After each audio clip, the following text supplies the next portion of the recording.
This is Aldous Huxley, a man haunted by a vision of hell on earth. A searing social critic, Mr. Huxley, 27 years ago, wrote Brave New World, a novel that predicted that someday the entire world would live under a frightful dictatorship. Today, Mr. Huxley says that his fictional world of horror is probably just around the corner for all of us.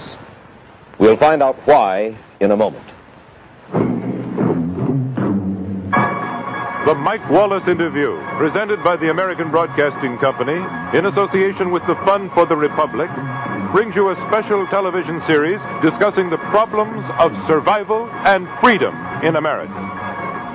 Good evening, I'm Mike Wallace. Tonight's guest, Aldous Huxley, is a man of letters, as disturbing as he is distinguished.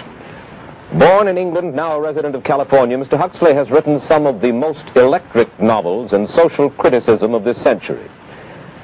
He's just finished a series of essays called Enemies of Freedom, in which he outlines and defines some of the threats to our freedom in the United States. And Mr. Huxley, right off the bat, let me ask you this. As you see it, who and what are the enemies of freedom here in the United States?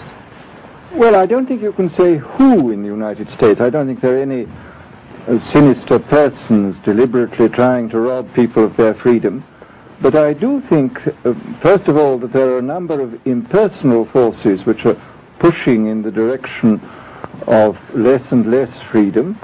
And I also think that there are a number of technological devices which anybody who wishes to use can use to accelerate this process of going away from freedom, of imposing control. Another force which I think is very strongly operative in this country is the force of what may be called over-organization. As technology becomes more and more complicated, it becomes necessary to have more and more elaborate organizations, more hierarchical organizations. And incidentally, the advance of technology has been accompanied by an advance in the science of organization. It's now possible to make organizations on a larger scale than was ever possible before. And so that you have more and more people living their lives out as subordinates in these hierarchical systems controlled by bureaucracies, either the bureaucracies of big business or the bureaucracies of big government. What do you mean? Do you mean that we develop our television but we don't know how to use it correctly? Is that the point that you're making? Well, at present the television, I think, is being used quite harmlessly. It's being used, I think, I would feel it's being used too much to distract everybody all the time. But I mean, imagine, which must be the situation in all communist countries, where the television, where it exists, is always saying the same thing the whole time, is always driving along. It's not creating a wide front of distraction, it's creating a one-pointed drumming in of a single idea all the time. It's obviously an immensely powerful instrument. So you're talking about the potential misuse of the instrument. Exactly. We have, after all technology is in itself morally neutral. These are just powers which can either be used well or ill. It's the same thing with atomic energy. We can either use it to blow ourselves up, or we can use it as a substitute for the coal and the oil which are running out. Television rules the nation. Television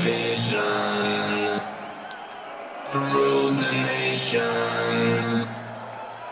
Television rules the nation.